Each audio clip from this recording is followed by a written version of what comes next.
punya kebun, orang lain panennya setahun sekali, ini panen setahun 2 kali.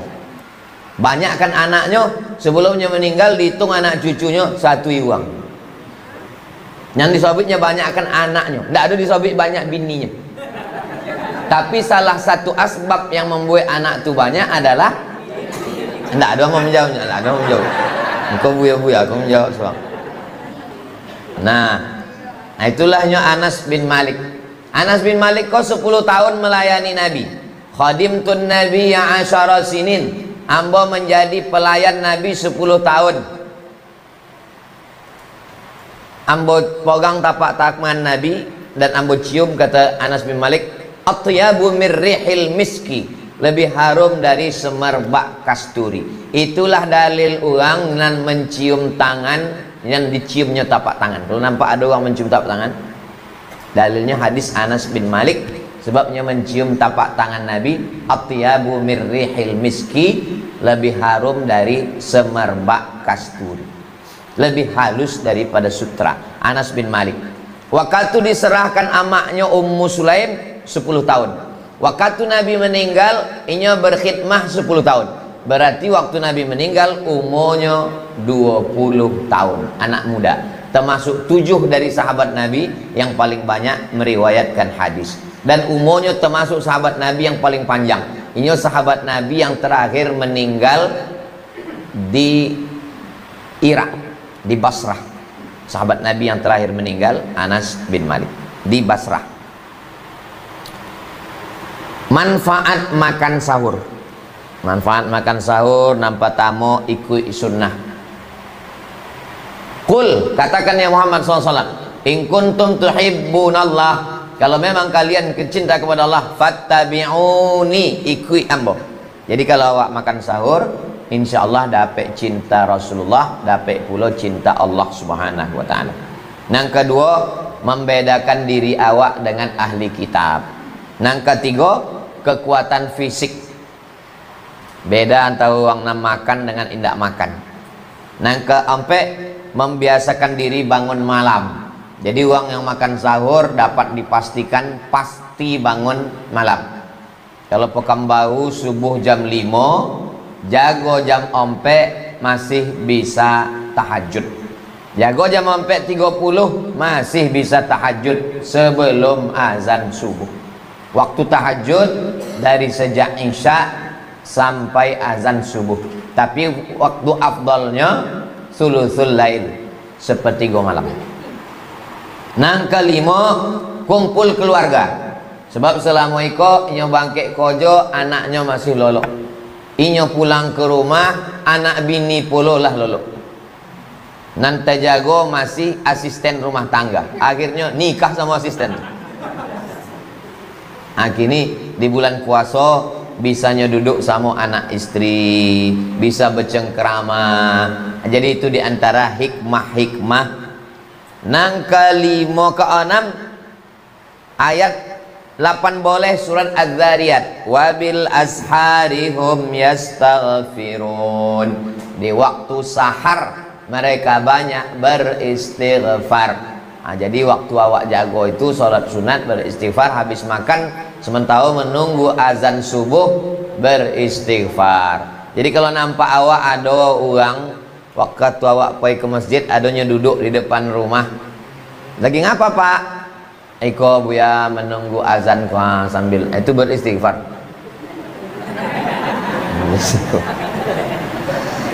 Menunggu azan subuh. Yang ketujuh, barokah bagi yang bangun lebih awal. Doa Nabi, Allahumma barik li ummati fi bukuriha. Berikanlah berkah pada umatku di waktu siaponan paling awal jago bangun tidur. Nah, itu dapat orang yang bangun. Hadisnya riwayat Abu Daud, Tirmidzi dan Ibnu Majah. Yang ketujuh, motivasi sholat subuh berjamaah. Jadi kalau lah jago sahur, jangan habis makan lolok lagi. Habis sahur beristighfar, sholat subuh berjamaah, otomatis dapat tahiyatul masjid, dapat qobliyah subuh, dapat sholat subuh berjamaah. dapat pengajian subuh yang diisi oleh para asatis dari IKMI. Sampailah waktu syuruk, sesudah itu sholat sunat isyraq 2 rakaat, kanat lahu ka ajri hajjatin wa umrah, dapat pahala seperti haji dan umrah. Hadisnya hadis hasan. Tentang sholat sunat isyraq jangan ragu. Jadi kalau kebetulan buya-buya dapat jadwal subuh, usahakan pengajiannya sampai jam 6.30. Sebab subuh kini 6, maghrib kini 6.30, jadi awak berhentinya 6.30 supaya jamaah kau tidak balik ke rumah. Bapak Ibu, kita tausiahnya sampai 6.30. Selesai 6.30 kita sholat sunat isyraq 2 rakaat, supaya membiasakan mereka sholat sunat isyraq. Mengakhirkan sahur, hadisnya dari Anas juga. Anna Zaid bin Thabit, Zaid bin Thabit meriwayatkan kepada Anas, padahal Anas pun sahabat Nabi. Ini menunjukkan bahwa sesama sahabat Nabi pun tidak sama levelnya, walaupun sama-sama sahabat Nabi. Anas sahabat Nabi, Zaid pun sahabat Nabi. Zaid bin Sabit, annahum tasahharu ma'an Nabi, mereka makan sahur sama Nabi. Summa qamu ila shalah, selesai makan sahur mereka pun sembahyang. Qultu ai, nan bertanya kok Anas. Anas bertanya, kam bainahuma, berapa lama jarak antara makan sahur tadi ke azan subuh? Qadru khamsina ayat, lebih kurang 50 ayat. Jarak antara makan sahur tadi dengan azan subuh 50 ayat. Ikolah yang dijadikan dalil sebahagian mazhab Syafi'i membuat waktu imsak. 50 ayat itu kalau ayatnya indah panjang, ayatnya tidak pendek, sedang, itu lebih kurang 10 menit. Makanya azan subuh 5:06, maka 10 menit sebelum itu berbunyilah sirine imsak. Itu tidak ada di Maroko. Maroko mazhabnya Maliki, tidak ada imsak, tidak ada sirine imsak.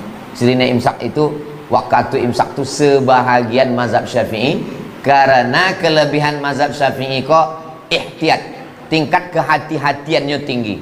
Dan ambo bau paham hikmah imsak itu sesudah waktu 2 kali puasa di Maroko tuh bogo. Coba di Maroko kami makan, sedang makan tuh azan doang. Allahu Akbar, Allahu Akbar, mulut penuh. Dah orang paham. Oh, itu punya mazhab Syafi'i itu ada imsaknya. Awak ada waktu hati-hati. Kalau lah 10 menit sebelum azan awak lah berhenti makan, gosok gigi, tidak akan ada ragu. Coba kalau sedang azan mulut awak berisi penuh. Kata ustaz satu, falyaqdi hajatahu, selesaikan. Kata ustaz nan satu, qalukan, keluarkan. Maka siapa yang menolak makanan waktu azan, batal puasanya. Tapi dalam hadis kau joleh, falyaqdi hajatahu, tunaikan hajatnya. Maksud hadis itu azan Bilal. Azan Bilal itu azan pertama, bukan azan waktu sholat masuk. Makna kedua, waktu orang azan masuk waktunya, waktu hayya 'alas shalah. Allahu Akbar, Allahu Akbar, belum masuk waktu. Masuknya waktu subuh pas hayya 'alas shalah. Hayya 'alas shalah baru masuk waktu. Kalau ada muazin model itu, berlaku hadis ini. Sekarang nggak tanya lah, dari mulai Rumbai sampai Panam, muazin di Pekanbaru kok Allahu Akbar itulah masuk atau belum? Sudah masuk. Maka kalau ada orang yang waktu azan ada makanan, dia mesti keluarkan. Kalau dia tolak, batal puasa. Itulah maka tidak bisa membaca hadis, dibaca surang, dipahami surang, mengeluarkan fatwa surang, sosek uang. Sebab hadis itu ada kronologisnya. 2 sebab hadis itu. Hadis yang mengatakan orang yang ada makanan waktu azan berkumandang, Selesaikan. Maksudnya pertama azan Bilal. Azan Bilal itu bukan azan masuk waktu. Yang azan masuk waktu azan Abdullah bin Umi Maktum. Yang kedua, ada sebagian muazin masuknya waktu pada saat hayya 'alas shalah. Pada saat Allahu Akbar belum masuk waktu. Dan itu dulu. Kini sodo muazin itu sudah masuk waktu. Kecuali muazin yang salah menengok jam.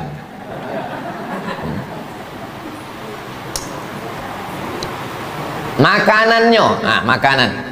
Apa yang paling elok makanan sahur? Ni'ma sahurul mu'mini, seelok-eloknya makanan sahur orang yang mukmin at-tamru, kurma. At-tamru, kurma yang sudah kering. Kurma yang ada basah namanya ar-rutabu, rutab. Kalau kurma yang sudah kering namanya at-tamru. Untuk buka puasa elok rutab yang basah. Kalau untuk sahur elok tamar. Kenapa tamar? Karena tamar kering. Kalau yang kering itu masuk padat dia di dalam. Lama tahan. Kenapa kurma? Karena kurma gulanya rendah. Nabi tidak pernah minum gula. Kalau gula ini berlebih di gigi namanya lubang gigi. Kalau gula ini lebih di darah namanya diabetes. Gula inilah makanan kanker. Maka kanker-kanker jadi hidup gara-gara gula. Jadi kalau mau selamat jangan minum gula. Nabi tak pernah minum gula. Minuman Nabi adalah susu dan madu, air putih. Nabi tak minum teh, Nabi tak minum kopi. Maka kalau mau sehat, jangan minum teh, jangan minum kopi, jangan minum gula. Baliklah ke sunnah Rasulullah SAW. Minum air putih, minum susu, minum madu. Alaikum bisyifa'a ini, hendaklah kamu berobat dengan dua, al-asal madu wal Quran dan Quran.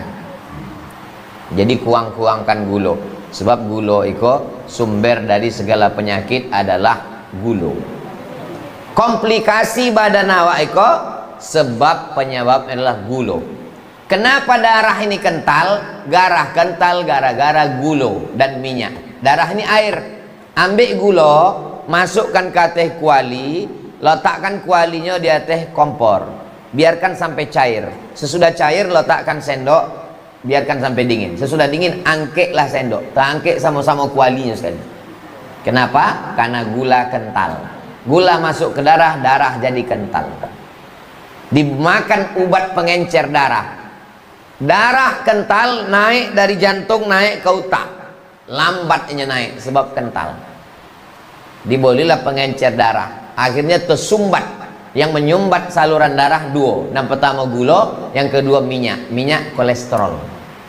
Kenapa nenek moyang awak dulu minum gula darahnya tak kental? Inyo habis minum gula segoleh mencangkul 2 hektar.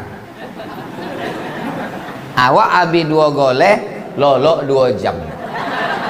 AC dingin, bokunya ke dalam. Itu penyebab-penyebab. Lah, habis pembahasan sahur. Baru masuk awak tentang buka puasa. Halaman kedua. Baris hadis paling bawah. Dari Sahal bin Sa'ad. Rasulullah SAW bersabda, la yazalun nasu bi khairin. Manusia itu akan tetap dalam keadaan baik-baik saja. Ma'ajjalul fitrah, selama mereka menyegerakan berbuka puasa. Makna menyegerakan itu sudah masuk waktu, bukan sebelum masuk. Jam 5 berbuka. Pas ditanya, "Apa ang berbuka?" La yazalun nas bi khairin ma'ajjalul fitrah. Manusia kok akan elok selamanya menyegerakan. Maksud menyegerakan, jangan sembayang dulu, tapi batalkan dulu puasa, baru sembayang. Halaman 3. An Abi Hurairah radhiyallahu anhu anna Nabi SAW qala, Nabi bersabda, la yazalud dinu zahiran, agama iko akan tetap kuat, zahir kuat, nampaknya. Lawan daripada zahir, batin, hilang, tak nampak. Ma'ajjalan nasul fitra, selama manusia menyegerakan berbuka. Li'annal yahuda wan nasara, karena Yahudi dan Nasrani yuakhirun, menunda-nunda berbuka. Mereka tunda berbuka. Termasuk Syiah menunda berbuka. Syiah berbuka sesudah nampak bintang. Agak kolam nampak bintang baunya berbuka. Kalau awak enggak, azan Jakarta pun kadang tetangga orang berbuka. Azan Pekanbaru bukan azan Jakarta. Hah? Kenapa disebut agama itu akan baik kalau awak bersegera berbuka? Yang pertama, membiasakan diri mengikuti sunnah. Terbiasa ikut sunnah itu, maka datang kecintaan dari hal yang ketek-ketek. Kedua, membedakan diri dengan Yahudi. Dari hal-hal ketek awak bedakan diri awak dengan Yahudi. Aku bukan Yahudi, aku bukan Nasrani, aku bukan Yahudi, aku bukan Nasrani. Dari hal yang ketek, maka lama-lama awak bisa membedakan. Kini sudah banyak yang tak bisa membedakan mana Yahudi. Disuruh bertoleransi, malah kolaborasi. Awak disuruh toleransi, bukan kolaborasi. Dan ketiga, memulihkan tenaga. Lemah, letih, letoy, loyo, lunglai, itu dipulihkan dengan berbuka puasa. Yang keempat, syiar. Jadi waktu berbuka itu bersama-sama awak ramai-ramai, itu syiar. Nambo yakin buya-buya pun lah ponoh jadwal berbuka puasanya.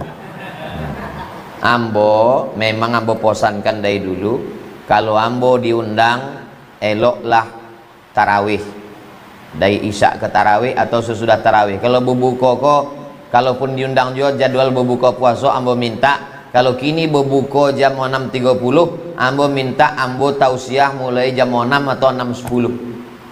Sebab kalau terlalu lama jadwal berbuka kok, dua gondangnya. Kalau tidak jamaah tuh poning, awak poning. Sebabnya tidak fokus, tidak masuk kaji.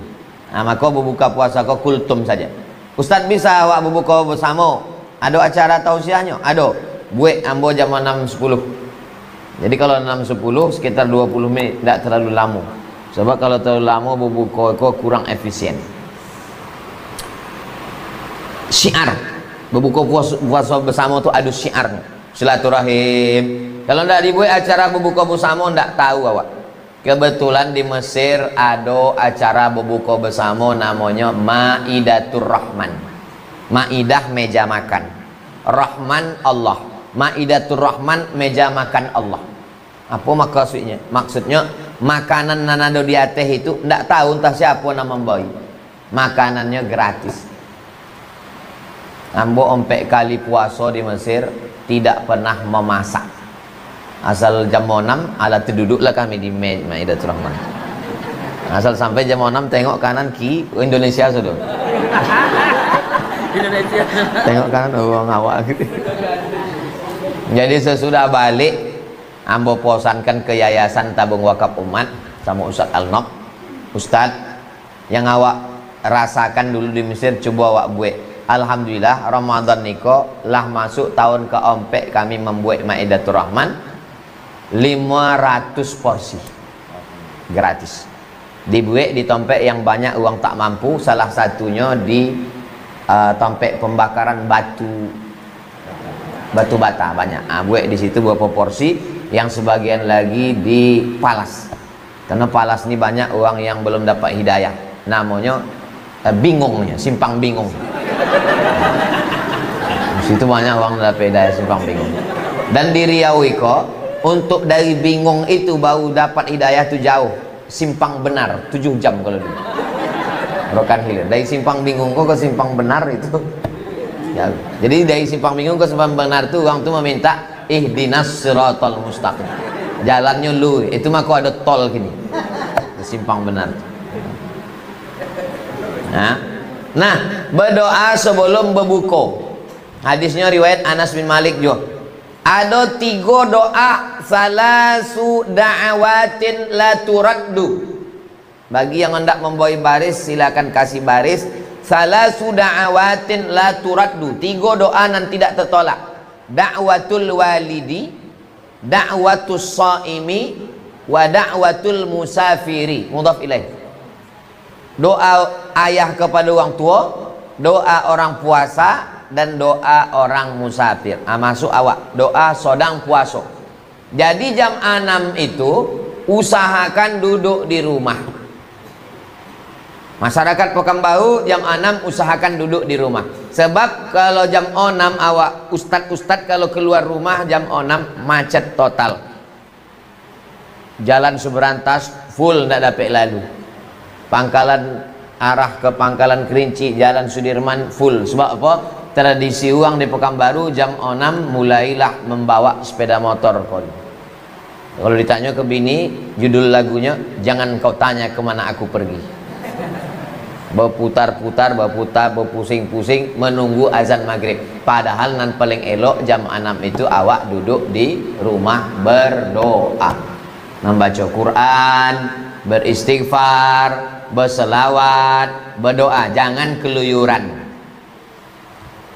Dibolilah segala macam makanan nan tidak dimakan oleh nenek moyang awak, dari mulai es krim bakar sampai semangka goreng dibawa balik. Begitu azan berkumandang Allahu Akbar, disitulah membuka pintu membawa makanan. Begitu masuk 2-3 teguk air, kurma 2-3 buah, nggak termakan. Apa kata bini? Tengok. Iya mau bazir. Kalau cakap, kalau bahasa kampung kami namanya lapa mato. Mato nan lapa.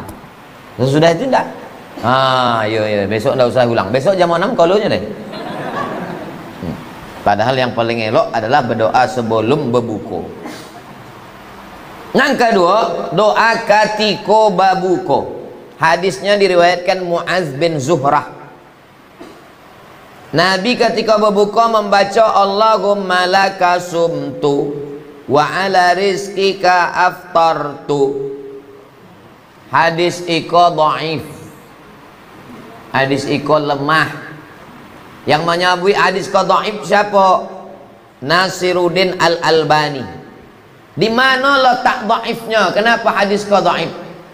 Karena Muaz bin Zuhrah tidak berjumpa dengan Nabi. Kalau tabi'in meriwayatkan hadis dari Nabi tidak menyebutkan sahabat, hadisnya dhaif sebab sanadnya tidak bersambung. Nama hadisnya hadis mursal. Definisi hadis mursal, ayyaqulas ayyaqulat tabi'i qala Nabi SAW. Allahumma laka sumtu itu dhaif.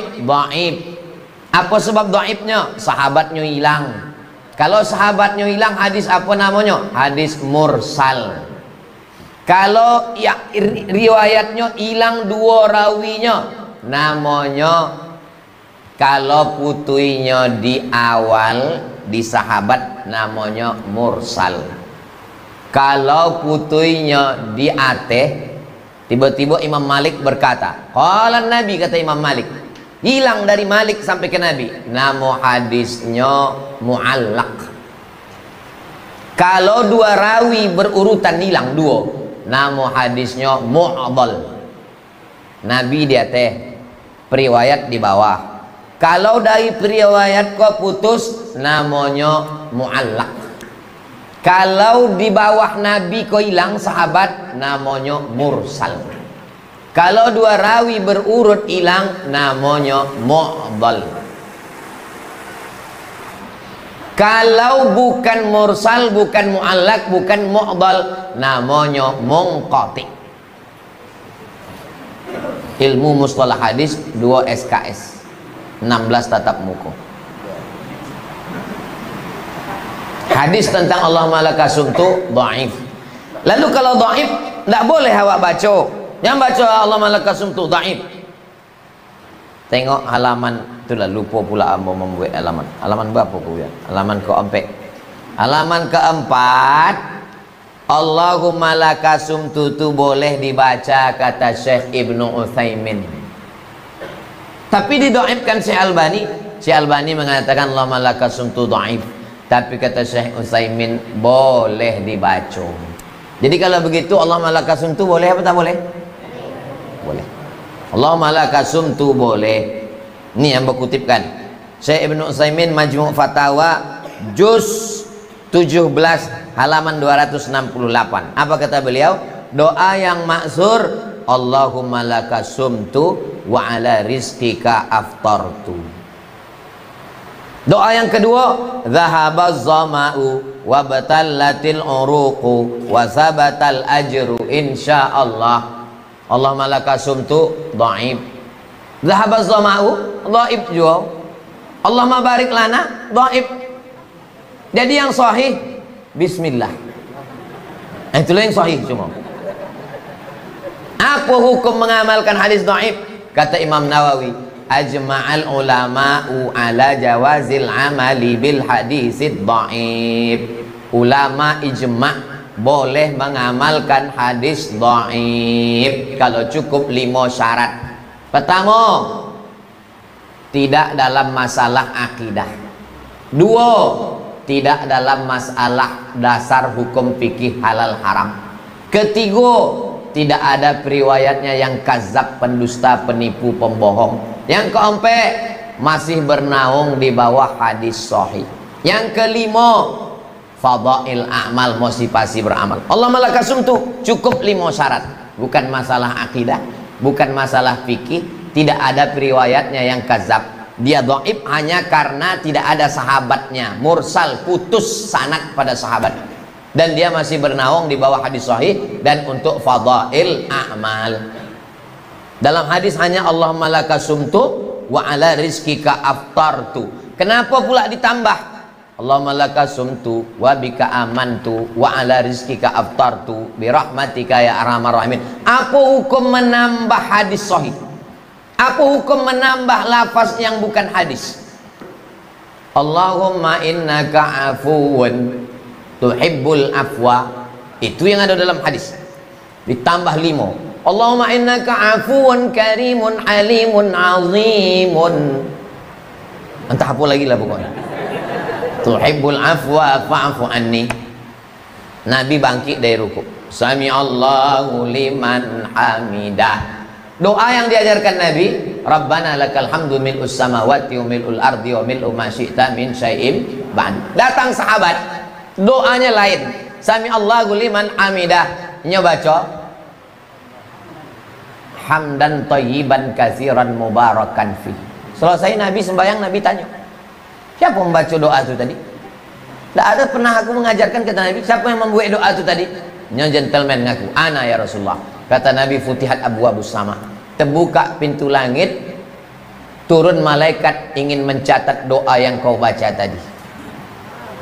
Dikomentarilah hadis iko oleh Imam Ibnu Hajar Al-Asqalani dalam kitab Fathul Bari Syarah Sahih Bukhari. Apa kata Imam Ibnu Hajar berdasarkan hadis ini? Jawazu ihdatsi dzikri ghairil ma'sur fis shalah ma lam yukhalif bil ma'sur. Berdasarkan hadis ini, boleh menambah bacaan dalam sholat selama tidak bertentangan dengan Quran dan Sunnah. Kamu ulang sekali lagi. Jawazu ihdatsi dzikri ghairil ma'sur fis shalah, boleh menambah bacaan dalam sholat malam yukhalif bil ma'sur, selama tidak bertentangan dengan Quran dan Sunnah. Kalau dalam sholat boleh ditambah, apalagi di luar sholat. Allahumma innaka afuun karimun jalilun azimun halimun. Itu di dalam sholat apa di luar sholat? Di luar sholat. Apakah karimun azimun halimun jalilun itu bertentangan dengan Quran dan Sunnah? Tidak bertentangan, karena afuun karimun itu asmaul husna, karimun azimun jalilun asmaul husna, selama tidak bertentangan dengan Quran dan Sunnah. Ambo tidak mengajak orang ikut mazhab ambo. Mau ikut mau tidak terserah. Yang penting jangan sampai menyalahkan orang, karena orang juga punya dalil.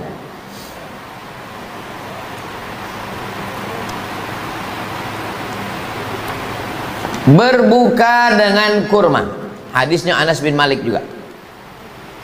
Rasulullah yuftiru ala rutabatin. Nabi berbuka dengan rutab. Kalau makan sahur dengan tamar, kering. Kalau berbuka dengan rutab, basah. Kenapa kurma basah? Karena kurma basah itu lembut. Usus kita belum siap dengan yang keras-keras. Maka berbuka dengan salalawa itu bertentangan dengan sunnah.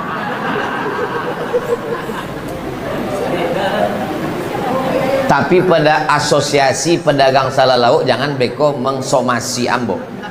Maka sui ambo yang pertama masuk itu maksudnya. Yang pertama masuk tetap kurma. Kurma di tempe awak hampir tidak ada rutab. Di Pekanbaru tidak ada rutab. Sebab rutab iko kalau awak bawa dari Jeddah, beli rutab di Jeddah sampai ke siko itulah asam baunya. Rutab kok kurma yang basah. Maka cao membasahi kurma yang awak kini, kurma itu dikuyak-kuyak, dimasukkan ke gelas jam 5, disiram dengan susu panas atau air hangat. Nanti pas berbuka nyelah suam-suam. Itu minuman Nabi SAW. Supaya usus tidak terlalu susah. Dan awak waktu berbuka itu tidak banyak mengunyah. Dek nenek moyang awak dulu payah dapet kurma, menunggu uang balik haji baru dapet kurma. Maka mereka berinisiatif, berpikir muncullah kolak. Kolak itu mendekati sunnah. Cuma masalah kolak kok ada dua. Yang pertama gula, yang kedua santan. Santan iko minyak dan gula ini pun juga kolesterol, mengentalkan darah. Maka jangan heran setelah berakhir Ramadan terjadi peningkatan gula, peningkatan kolesterol, dan peningkatan berat badan disebabkan kolak tadi. Tapi kalau kurma elok. Usus kita ini kering, maka jangan kasih yang pedas-pedas, karena kalau pedas usus luka. Maka kasihlah yang manis-manis. Kalau bapak mengatakan ini kurma, kenapa kolak ini tak manis? Ibu tinggal bilang, kan ada aku. Rupanya pas ditengok makin pahit.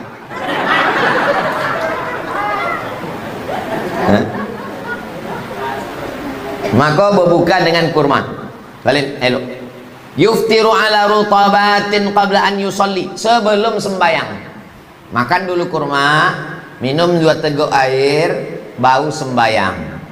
1, 3, 5 ganjil. Innallaha witrun yuhibbul witra. Sehat nampaknya Pak Haji. Alhamdulillah Pak Ustadz. Ngikut tausiah Ustadz kan ganjil-ganjil 1, 3 buah, 3 kotak. Patutlah sehat. Fa in lam yakun, kalau indah ada rutab kurma basah, fa'ala tamaratin, kurma kering. Fa in lam yakun, fa in lam takun, tidak ada hasawatin min ma, 2-3 teguk air. Kemudian memberikan buka puasa. Riwayatnya dari Zaid bin Khalid al-Juhani radhiyallahu anhu. Man fattara shaiman, siapa yang memberikan buka puasa, kana lahu mithlu ajrihi, inyo sama macam orang yang berpuasa. Maka bagus memberikan buka puasa. Lain padang, lain belalang, lain lubuk, lain ikannya. Kalau di Mesir tradisi membuat buka puasa bersama namanya Maidatur Rahman. Di Maroko tradisi mengasih makan buka bersama puasa, nama buburnya harira. Daging dipotong halus-halus, dicampur dengan kentang dan wortel, dengan daun seledri, dengan tepung gandum cair. Nama buburnya harira. Jadi setiap masjid di Maroko tuh buka bersama harira. Di Malaysia, ambo kebetulan dulu kuliah di UKM, di Masjid Kajang tuh nama buburnya bubur lambu. Ambo selalu di masjid tuh. Ambo kok pemburu buka bersama gratis. Di Malaysia mau makan bubu lambu, di Maroko makan bubu harira. Kalau di Masjid Raya Medan sejak zaman Sultan Delhi dulu sampai kini bubur pedas. Biasa dimakan sebelum sholat atau setelah sholat, tapi tetap kurma dulu. Sesudah usus ini kena yang manis-manis, yang lembut-lembut, barulah masuk. Namanya aja bubur pedas, tapi tak pedas. Disebut bubur pedas untuk melawan bubur manis. Dengan bumbu-bumbunya, sedap sekali. Tidak usah lama awak bahas, meniti ailiu. Nah, halaman yang terakhir, hikmah berbuka, duduk bersama menjelang berbuka. Kenapa banyak masalah sekarang? Karena kita jarang duduk bersama. Kita hanya ngopi di Instagram. Maka tolonglah sering-sering duduk bersama. Ambo kalau ndak duduk bersama ambo dengan Ustadz Ungu, lah banyak ambo salah sangko kayaknya. Tiba-tiba awak tengok postingnya, diisi uang lagu India. Tentu awak bohongi, tapi setelah duduk bersama, oh rupanya tidak seperti. Ambo waktu pertama menengok Buya Yahya di internet itu, bawaannya bongi, keras, tapi begitu bersuah rupanya uangnya lembut. Tidak sama yang di medsos itu. Maka ambo banyak beberapa kali di WA orang medsos, Ustadz gini-gini, ambo aja, di mana kita bisa jumpa? Tidak selesai dengan medsos itu. Apalagi posting di komen uang, komen, nggak bisa. Maka dengan berbuka bersama, buat buka bersama haters. Supaya duduk bersama. Makin banyak alat komunikasi, orang makin tidak berkomunikasi. Maka duduk bersama sama Buya, duduk bersama, bersalaman, nampak tatap muka, itu beda dengan komen-komen di YouTube, dengan komen di Instagram, dengan komen grup WhatsApp. Berapa banyak uang berkelahi di grup WA. Di grup itu condo kucing, wow. Tapi begitu, sehat Ustaz. Ambulah banyak pengalaman. Sesudah itu awak berzikir, sementara menunggu azan maghrib berzikir, baca Quran, berdoa. 3, waktu berkumpul keluarga saling memberi nasihat, bercerita tentang awak sekolah dulu, semana awak dulu bersusah payah dengan anak-anak, makan yang manis-manis, makan makanan pembuka, sholat maghrib berjamaah, merasakan hakikat hawa nafsu. Mana hawa nafsu itu? Hawa nafsu kini kok jam 2.30 kalau toga awak di jembatan Leton kini kok menengok ke bawah teh tarik. Kini kok menengok motor hijau parkir macam menengok cincau.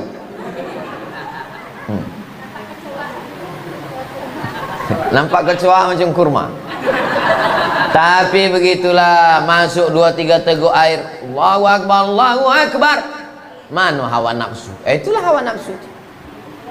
Islam mengajarkan hawa nafsu kau tidak teori, menurut etimologi, menurut terminologi, tidak langsung. Nah, itu waktu berbuka itu awak merenung, merasakan lapar. Puncak daripada ajaran Islam kau bukan sembahyang, puncak Islam kau bukan haji. Puncak Islam adalah la yu'minu ahadukum hatta yuhibba li akhihi ma yuhibbu li nafsi, merasakan perasaan orang. Kini banyak orang Pekambau kayo, rumahnya godang, motornya mewah, tapi tak bisa merasakan perasaan orang lain. Ke Mekah umroh 2-3 kali, anak tetangga tak bisa masuk ujian gara-gara tetungga bayar uang sekolah. La yabitu syab'an. Orang Islam tidak boleh tidur kenyang sementara wajaruhu ila jambi jai'un, tetangga kelaparan. Yang punya terapel umroh jangan tersinggung dengan itu. Sebab ambo pun bangkit 2 kali juga setahun. Ambo bangkit Oktober dengan Februari. Maknanya awak tetap bangkit umroh tapi tetap peduli kepada tetangga. Merasakan lapar, menahan diri. Makanan sudah siap tapi awak bisa menahan. Makan bersama. Kini awak lah jarang makan bersama. Diundang mengaji materi bersama, aduh. Tapi rasul-rasulnya IKMI belum pernah mengundang ambo makan bersama. Enggak perlu makan bersama. Lah, aku ambo tutui dengan quote di bawah penutui. Kalau lapar menyentuh hati, ringan tangan berbagi. Saat lapar menyentuh lambung, buka puasa tinggi membumbung. Boleh untuk update status sore. Boleh juga dibuatkan baju kaos bagi jamaah yang ada usaha sablon kaos.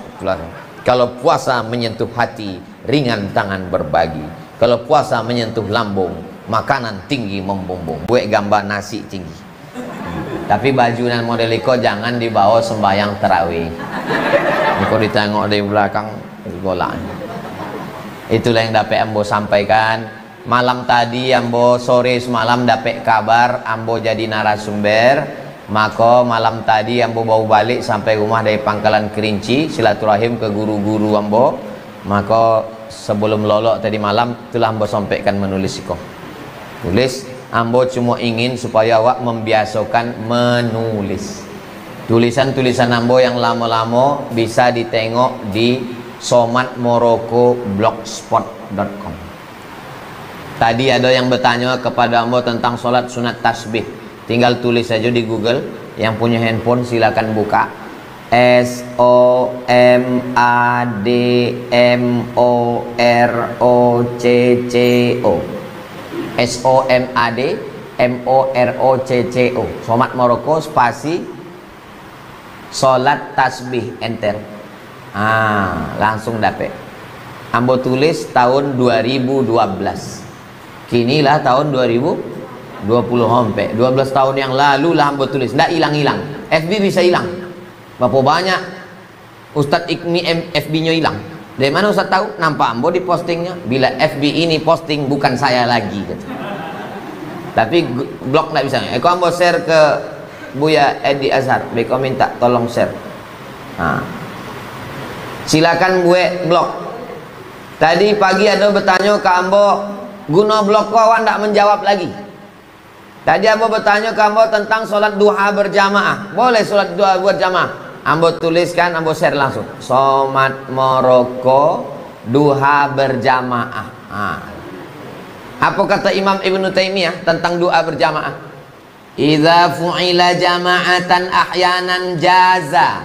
Kalau dibuat sekali-sekali boleh. Majmu' Fatawa Ibnu Taimiyah juz 5 halaman 381. Ambo kirim ke Ustadz Buya Edi Azhar.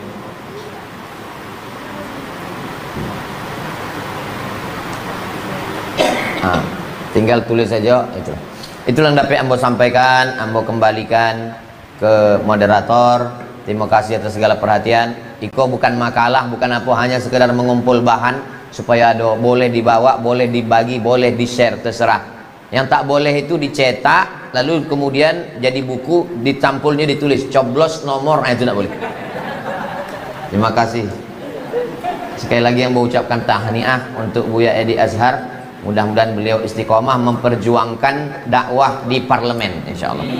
Terima kasih. Wassalamualaikum warahmatullahi wabarakatuh.